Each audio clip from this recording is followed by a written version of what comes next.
Temascalapa, tierra de trabajo y cambio. Era la religión católica, ahí está la muestra muy clara de la erección de la capilla. Allá dentro de la capilla está una placa en donde están los datos de quién puso la primera, quién dirigió la construcción, quién puso la primera piedra. Luis Velázquez, que era un alto grado de la mitra. ¿Y quién vino a bendecirla? El arzobispo primado de México, Murray del Río. ¿Qué tiempo duró la construcción de esa capilla? De 1919 a 1921, 2 años. Usted pregunta de la tenencia de la tierra, usted pregunta de la religión, ahí está esa prueba. Usted pregunta de otro aspecto más, la educación, le decíamos que pues, la verdad era demasiado reducido eso. 11 alumnos atendidos por un niño que tenía 3er año de primaria, pues, ya se imaginaba uno la calidad de enseñanza que tenía. Las costumbres sociales eran muy rígidas, las clases sociales estaban muy marcadas, eran los ricos ricos y los pobres pobres, a tal grado que no había posibilidad de que un pobre se mezclara con una gente pudiente económicamente, y cuando esto ocurría se provocaban problemas. Están los ejemplos de los hijos de don Manuel, uno de ellos que era guardacampo, creo, algo así, que andaba siempre a caballo ahí visitando los trabajos que andaba haciendo los trabajadores.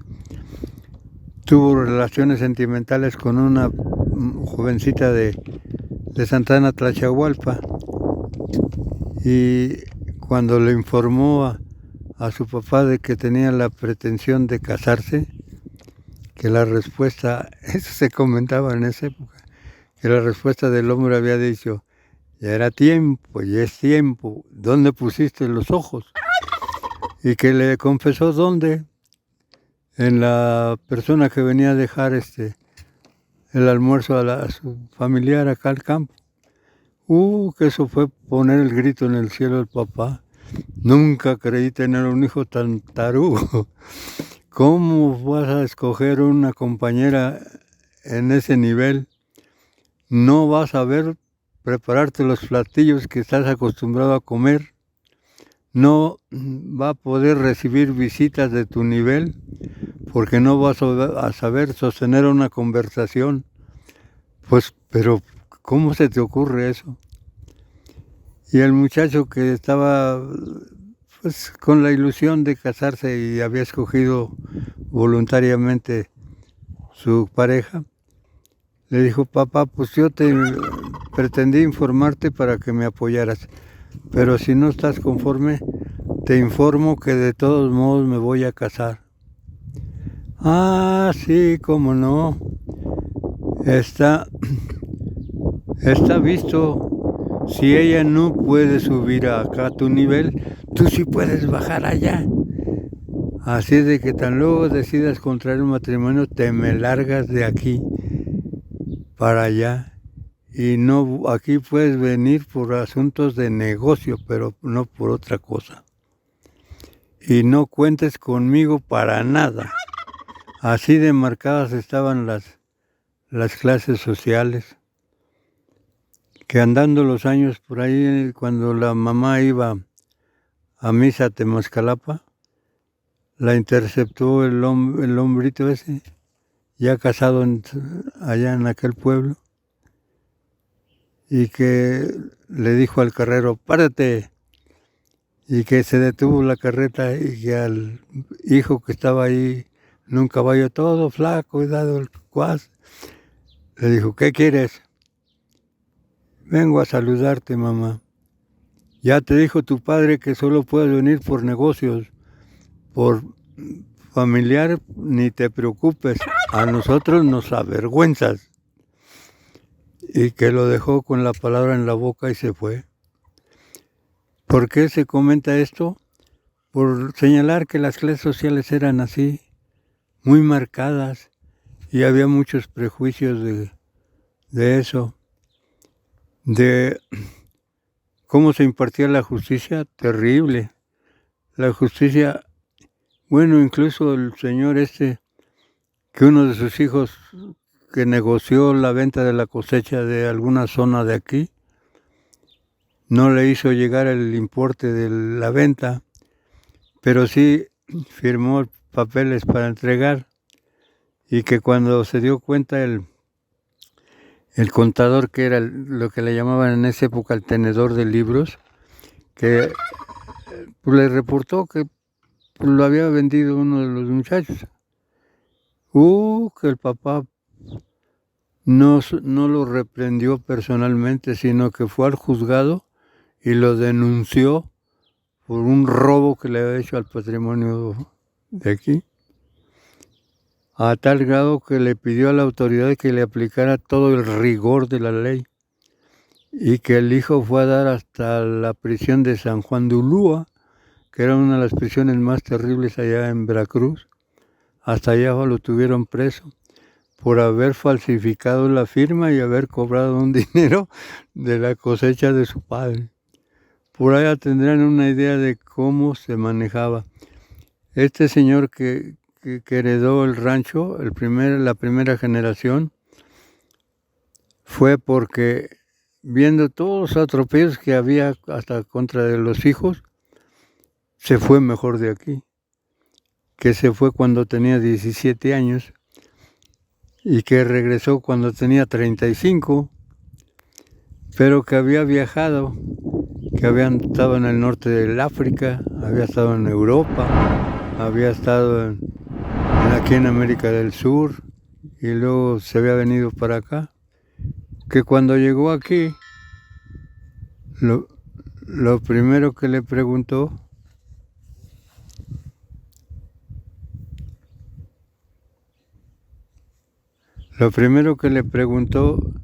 fue: ¿cuál es tu problema más difícil que tienes aquí? El agua potable. No te preocupes, ese problema se resuelve porque el agua que tú necesitas te la da el cerro ese. Que en esa época el temporal de lluvias era muy excelente, muy normal, pues empezaba en el mes de marzo, a veces a fines de febrero, y todo el año llovía y eran aguaceros fuertes, bajaba bastante agua. Entonces señor, que había viajado mucho, me decía don Pedro Valderas, el líder agrario de Santana, los viajes ilustran, y este señor no tenía profesión, pero estaba bastante informado, a tal grado que le dijo cómo resolver el problema.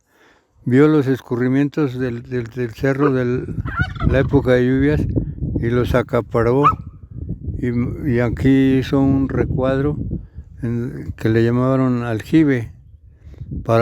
Es un gran depósito de agua de esa época. Allá donde empieza el aljibe hay dos zanjas que le llamaron areneros, para recibir la corriente del agua y que ahí depositara todo lo que traía de sucio, basura, tierra. Pasaba al segundo arenero y ahí depositaba todavía un poco más de lo que traía la corriente del agua, pero tenía unas claraboyas del tamaño como de un tabique, y pasaba al depósito general. Ya cuando pasaba ahí ya traía menos impurezas. Finalmente le hizo un recuadro acá en el extremo, que era a base de una piedra que por aquí se llama xalnene. Es una piedra entre tepetatosa y dura, pero es porosa. Entonces ahí en el recuadro la utilizó como filtro, y hizo un caño para una cisternita que está acá, ahí en la mera esquinita de aquí. Ahí recibía el agua del aljibe, que ya venía con cierta cierta, pues limpia, y que el señor le aplicó nada más un procedimiento químico de clorito y la hizo potable. Pero junto a eso le hizo un cuadro allá que se ve de piedra y que con una bombita subía el agua hasta donde está el tambo aquel. Cuando la tenía ya era agua potable y suministró a la azotea de las piezas donde está otro depósito de agua, otro tambo, y de ahí la repartió como agua potable para las habitaciones de lo que fue la hacienda aquí arriba de la capilla y las recámaras y habitaciones que tenían allá al fondo con agua totalmente potable. No, pues que eso, y el agua sobrante la echaba para afuera y la llevaba a la propiedad agrícola y casi la hizo de riego. Todavía cuando repartieron las tierras estaban los desagües donde conducían el agua de una cañada a una loma y de una loma a otra cañada y iban a dar hasta la presa del Rey. Todo eso hacía productiva esta región. Por eso como cuando don Manuel llegó a la ancianidad y trató de ver qué hacía con su propiedad, a este muchacho lo señaló como heredero único de toda la propiedad, que eso motivó el enojo de los demás hijos. Mientras este fue de vago, nosotros aquí nos quedamos trabajando como burros y ahora tú le heredas a él. ¿Y nosotros qué? Y que les dijo, no sean tontos. Dejarlo a él como dueño es para protegerlos también a ustedes. Él tiene instrucciones de que como dueño único va a administrar, porque sabe hacerlo. Ustedes se quedaron trabajando aquí, pero ¿cuándo presentaron una iniciativa para mejoría de la propiedad? Ninguna iniciativa presentaron. Y él vean todo lo que hizo y todo lo que reditó en beneficio de todos. Él tiene indicaciones de que cuando yo falte y cuando él sea propietario único, los va a proteger a todos y cada uno de ustedes. Y que este señor cumplió fielmente la promesa que le hizo al padre. Que allá en México, ahí cerca del Jardín de San Fernando, que ahora ya le cambiaron, era la calle que era Puente de Alvarado. Ahora le pusieron creo que Tenochtitlán, algo así, según me dijo uno de los alumnos de la escuela de San Carlos, que allá les compró una finquita para su matrimonio a cada uno de los hermanos y que era una finca que algunas de esas fincas tenían hasta una manzana completa. Entonces a todos los dejó en excelentes condiciones. Yo era muy niño cuando conocí a la última generación de don Manuel Fernández, que era una damita la propietaria de aquí. Ya nomás lo que le quedaba a la hacienda, porque lo demás todo estaba repartido en los núcleos ejidales. Se llamaba Romana y estaba casada con un señor de acá de Singilucan, que se apellidaba Monter, Adolfo Monter. Había sido su caballerango aquí y se casó con ella. Tuvieron 2 hijos que yo de niño llegué a verlos allá cuando iban a tomar el tren a mi pueblo. Él se llamaba Luis y ella se llamaba Guadalupe. La dichosa Lupita era muy guapa y noviaba con uno de mis paisanos, que es Evelio Monroy. Y él venía a verlas acá y ella salía a atenderlo allá. Pero Adolfo Monter y Romana llegó el momento en que algo pasó porque ya no se entendieron y el matrimonio se disolvió a tal grado que se separaron, y para separarse pues vendieron la propiedad y repartieron el importe entre la pareja. Se fueron de aquí. Adolfo Montero se fue de aquí, sería para allá, para Singilugen, de él no supe. Y de la señora Romana tampoco. Los muchachos que yo llegué a conocer, pégale, que yo llegué a ver allá en mi pueblo, se fueron de aquí también. Lupita casó por acá, cerca de Texcoco, por allá, por un lugar que quién sabe cómo se llama. Y Luis, pues no volvimos a saber nada de él. Él terminó la carrera de armas en el colegio militar, pero de ellos ya no volvimos a saber nada. De esa última generación de don Manuel Fernández, ha habido varios dueños. El dueño el dueño que siguió fue un alemán que, como vino a dar aquí, quién sabe, pero el hombre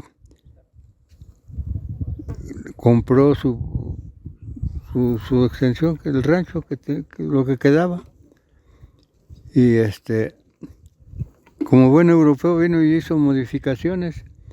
Esos cuartos que tienen ahí, toda esa hilera de cuartos los construyó él para cría de gallina, para cría de pollo, de engorda. Y acá hizo 3 naves para cría de gallina de postura, que en cada nave tenía, ¿qué? 2.500 gallinas. Allá alrededor de la barda aprovechó unos cuartuchos y los convirtió en trochiles para cría de cerdo.